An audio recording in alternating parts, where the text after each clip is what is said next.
17 जून सन 1822 ਉਹ ਪਵਿੱਤਰ ਦਿਹਾੜਾ हा जिस दिन महाराजा गुलाब सिंह होरें राज तिलक थोया हा।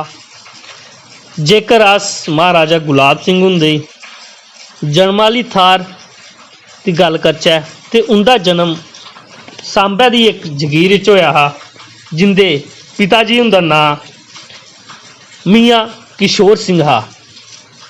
महाराजा गुलाब सिंह होर बचपन थमां गै बड़े हुशियार है कि जे उनका जन्म 21 अक्तूबर 1792 च होया ते ओह 1808 च महाराजा रणजीत सिंह हुंदी फौजा च भर्ती होए हे एक सिपाही के तौर पर ते 17 जून 1822 च उन्हें जम्मू का राजा घोषित कर दिता हा। 16 मार्च 1846 च ओह जम्मू कश्मीर ते देश दे महाराजा बने हे।